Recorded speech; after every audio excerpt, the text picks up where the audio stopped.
Hey guys, kamusta? For today's video is ituturo kung paano paganahin yung etong thermostat temperature control thermometer para dun sa sa MPPT charge controller, yung SRNE. Wala kasing blower yun eh. So pag umiinit siya, kailangan palamigin. So ito ang gagamitin ko. Tapos maglalagay ako ng blower sa ibabaw para palamigin yung charge controller. So ipapakita ko lang kung paano yung wirings nito, kung paano siya gumagana gamit ang itong power supply ko, 12 volts. Then yung fan, saka pwede din ilaw for testing lang naman, saka ito yung kit mismo, yung sensor nya. Then binilhan ko din to ng cover para mas maganda tingnan. So yung mga tools, syempre dito din yung mga tools natin. So simulan natin guys.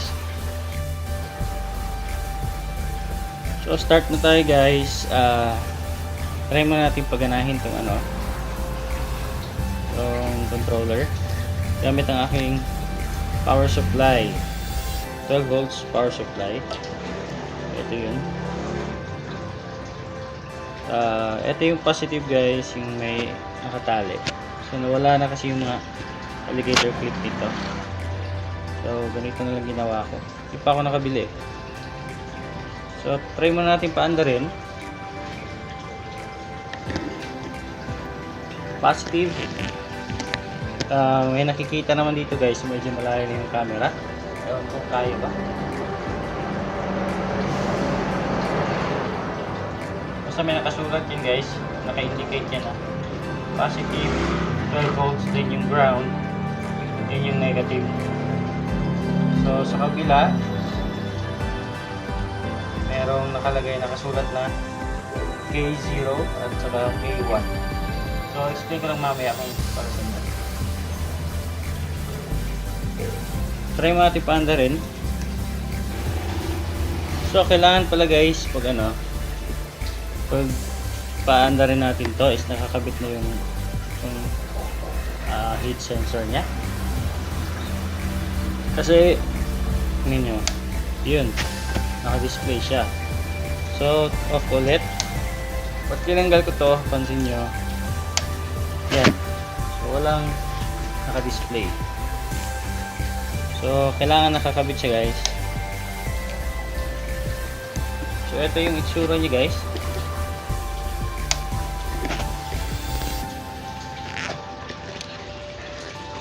Yun. So para i-set siya guys, ganito lang. Pindutin mo lang to isang beses, then ito yung plus. Hindi ata klaro. Hindi kasi. So sa akin ilalagay ko sa 36 degrees yung heat temperature. Yun. Then pindutin nyo lang pabalik isang beses. Yan. So nasa 31 siya. So ito try natin. So iilaw to itong red dito, kulay pula pag na-rest niya yung init. So ito try kung init kasi itong sa soldering iron medyo mainit so mabilis tong gagana. Yun, kita niya. So gumana siya sa bandang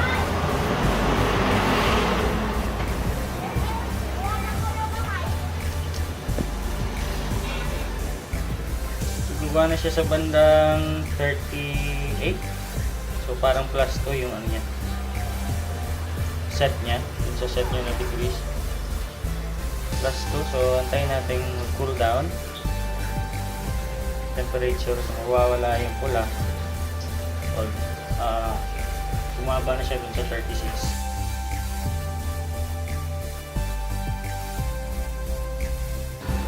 Yun, Adams. So namatay na yung ilaw niya. Ibig sabihin, bumaba na yung temperature, yung heat temperature. So ganun lang ang pag-set guys. So ngayon ituturo ko na paano yung wirings niya. So ganito yung wirings niya guys. Yung ilaw or yung fan ang gagamitin nyo. So ilaw lang muna ginamit ko for testing lang. So yung positive side niya is K0 nyo ikakabit. Then kailangan nyo din itong supplyan ng 12 volts dito na side. 12 volts din para sa ilaw niya. So yung positive ng power supply ko nandito din sa K1. So magkatabihan sila, positive ng ilaw or yung fan saka positive ng supply. Then yung negative naman is din sa negative din. Ganun lang siya kasimple guys. So testing tayo. Kunwari ito yung charge controller ko na umabot na sa set ko kanina yung 36. So ididikit ko lang to dito. Iilaw yan pagdating ng mga 38 kasi may dagdag siya bago siya gagana. Yun, 38 nga. So kita nyo. So hindi bababa yan kung hindi lalamig yung mismo yung sensor niya. Pag lumamig na yung ano niya, yung kung saan nyo tayo kakabit sa aking charge controller, so mamamatay na yan dun sa 36. Yun. So ibig sabihin malamig na yung ano niya, device na pag-gagamitan nyo nito. So same lang din sa ano, sa fan. So fan na naman ang gagamitin ko. Patayin na natin para safety. Positive sa K0. Then yung negative sa negative din ng supply. 12 volts power supply. So same process lang din. Hindi ko na iti-tape. So paanda rin natin. Yun, nasa 32 siya, diba? So nakaset siya sa 36. Then gagana yung ano niya, itong relay niya sa 38. So try natin.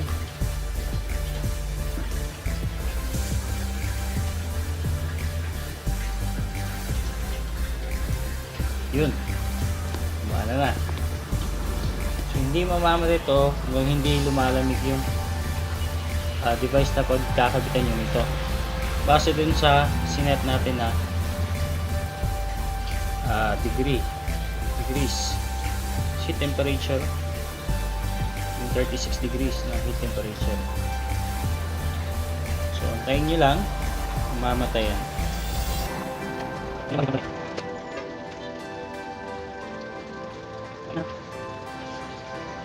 Yun.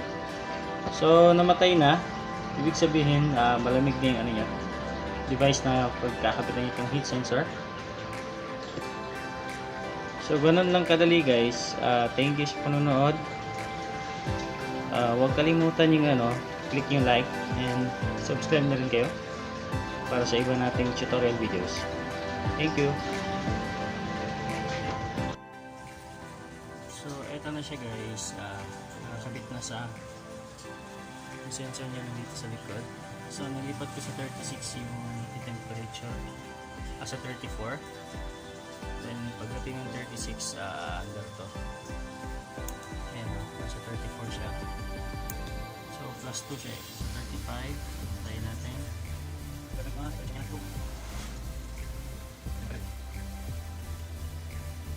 So ayan yung fan, dalawang fan na papalamig dito. So ito yung setup ko. 24 volts 90 AH pa lang yung Sinopol ito. So malapit na. Nalagyan kami ko. So tingnan natin dito sa temperature nito. So pareha sila. 35, 35°C.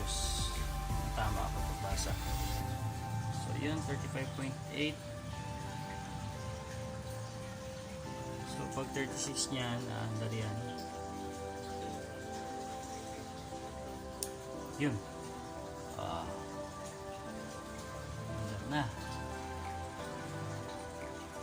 So then bababa na naman yung temperature niya. So palalamigin niya dun sa sinet ko 34. Pansin nyo yung may ilaw sa gilid. Pag namatay yan, patay na rin to. So malapit na 34. Yan. So 34.1. Mamatay yan. Yan. So namatay na yung ilaw, ibig sabihin malamig na. Then ayan, patay na rin yung fan. So ganun lang guys. Thank you.